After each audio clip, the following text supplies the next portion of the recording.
Hey guys, we're going to look at lesson 9 titled Add and Subtract Decimals. When we finish this lesson, we should be able to add and subtract multi-digit decimals using the standard algorithm for operation. And you see the standard also says multiply and divide. We will get to that in the next lesson. All right, we're going to be on page 80 in your instruction book. That's where we're going to start. Let's read the problem at the top. Z wants to make 2 liters of lemonade for a party. She squeezed the 8 lemons she had and got 0.375 liters of lemon juice. She had 0.35 liters of cranberry juice and 1.2 liters of water. How much lemonade can she make? How much more or less than 2 liters will she have? All right, so I skipped down. I just want us to look at D, E, and F. How can you write an addition expression to make sure the place values line up?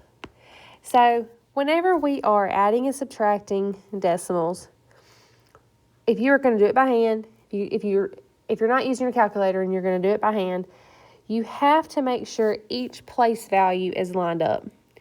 In order to do that, the easiest way is to write it vertically. Write the problem vertically, so on top of each other, and then make sure your decimals are lined up. So I'll show you an example of that in a second, but main thing you need to remember is whenever you're writing an addition or subtraction problem, you have to line up your decimals. So to answer this question, how can you write an addition expression to make sure the place values line up? We're just going to write that we need to line up the decimals.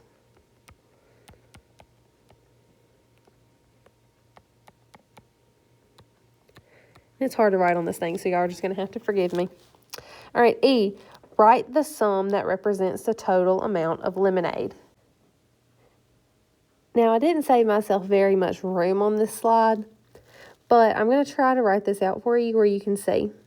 So you should write 0.375.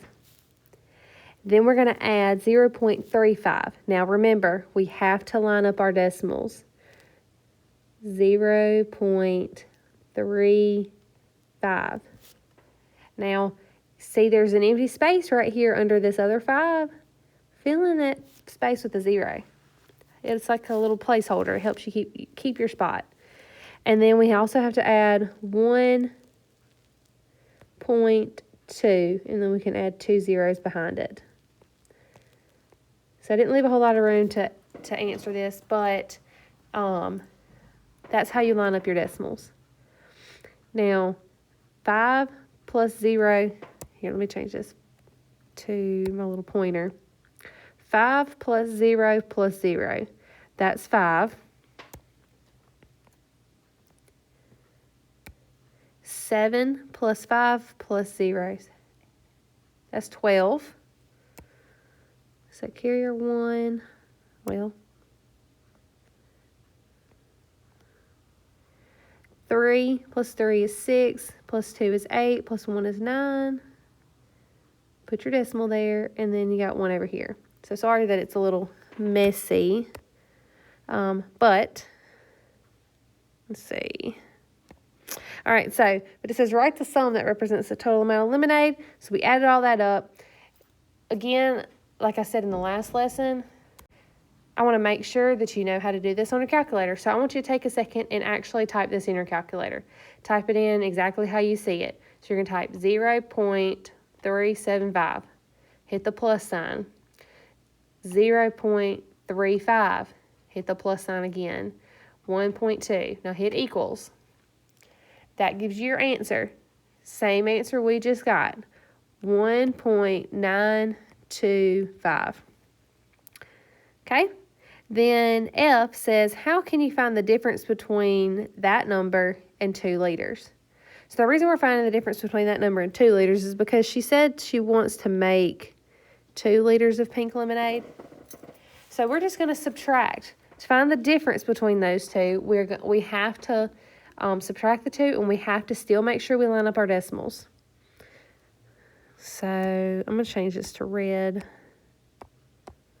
Okay, so I'm going to come over here to the side. I'm going to try to fit it in. I should have made a little more room on the slide to actually do some work. We got to take the 2. Now, we have to line up our decimals, so go ahead and fill in some zeros to hold those place values. Then we have to subtract 1.925. And if you see, my decimals are lined up. The 2 decimals are on top of each other. Each place value is lined up with the corresponding place value from the other number. So we're going to have to borrow, change that to 10. That can be a 1, a 9, and a 9. 10 minus 5 is 5. 9 minus 2 is 7. 9 minus 9 is 1. 0. Make sure you put your decimal there, and then 1 minus 1 is 0. Okay, so again, check it on your calculator. Change my pen back. Check it on your calculator. Type in 2 minus 1.925. And on my calculator, I got the same thing, 0.075. All right.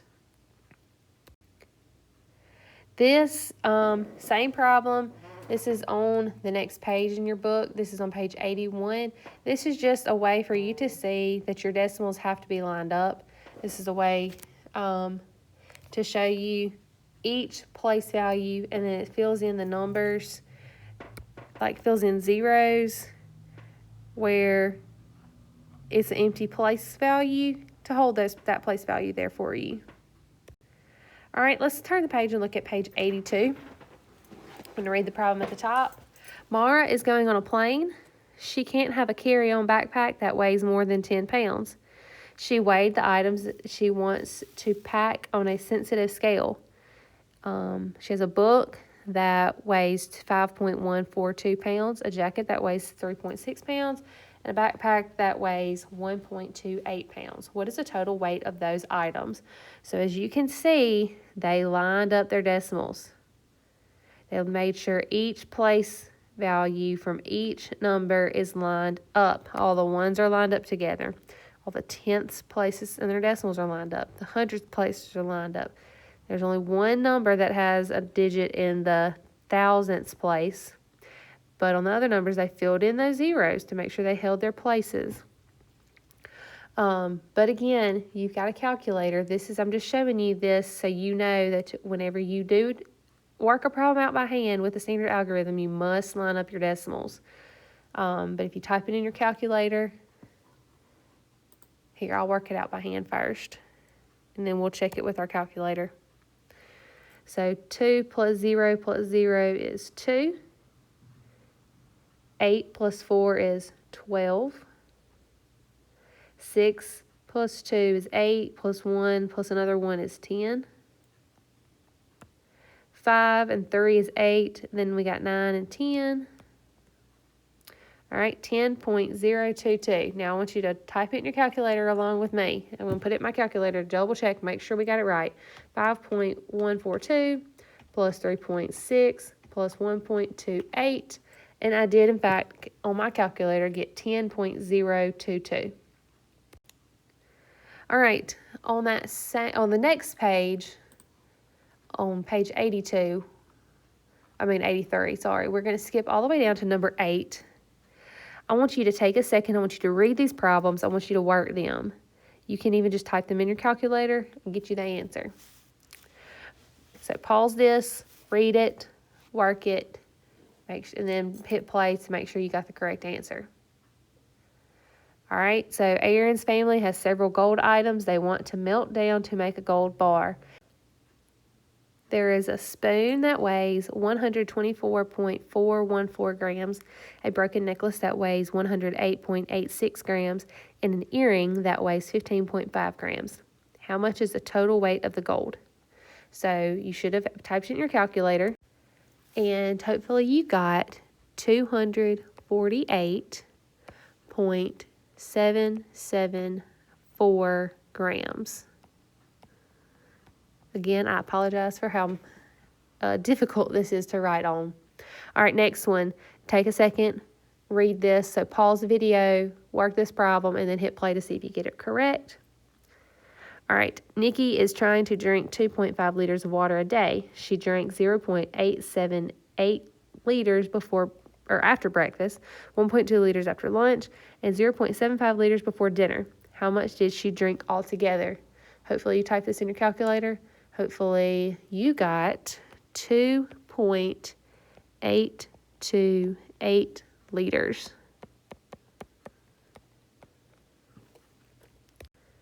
All right, we're going to turn over to page 84. We're going to look a bit closer to subtraction. Same thing as with addition. Like we did one of these problems earlier. You must line up your decimals. Fill in zeros for your empty place value. Put the zero as a placeholder. Walter wanted to compare the great picture Walter Johnson's earned run average, so his ERA, to other great pitchers to find out how much lower it was. A lower ERA is better than a higher ERA. He found these pitchers' lifetime ERA statistics. Walter Johnson's was 2.167. Sandy Koufax was 2.76. How much better was Walter Johnson's ERA than Sandy Koufax's? Again, line up your decimals, subtract like normal. You guys know how to subtract. I don't believe I have to do that for you, but I am going to work this problem by hand. Then we're going to check it with our calculator. So we need to borrow here, change that to a 10, change this 6 to a 5. So 10 minus 7 is 3. Well, then I need to change this 5 to a 15 and this 7 to a 6. 15 minus 6 is 9. 6 minus 1 is 5. And then 2 minus 2 is 0. So if you check this with your calculator, I typed it in, you should have gotten 0.593.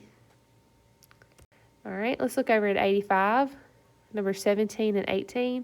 I want you to take a second and look at 17, read it, pause this video, read it, work the problem, then hit play to see if you got the correct answer. All right, Sandy Koufax had a 0.655 win-loss percentage. Walter Johnson's was 0.599. How much higher was Koufax's win-loss percentage than Johnson's? So, again, we're subtracting. If you're going to write it out by hand, you must line up your decimals. So, 0.655 minus 0.599. Now, type in your calculator, you should have gotten 0.056. All right, do the same thing on 18. Pause this video, read it, work it out, then hit play to check your answer.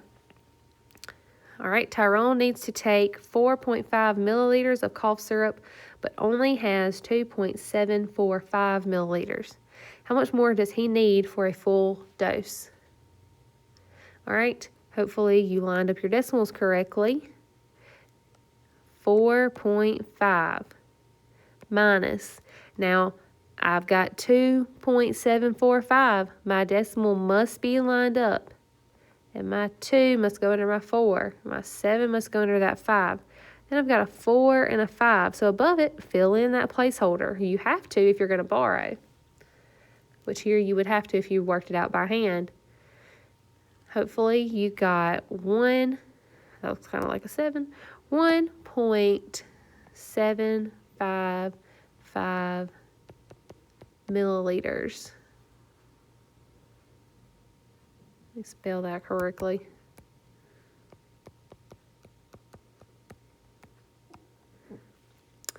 All right. All right, we're actually going to end here. That was a shorter video. We're going to do some more practice. I'll post another video with some more practice, but hopefully this was helpful. If you have any questions, send me a message. I'll try to answer anything I can.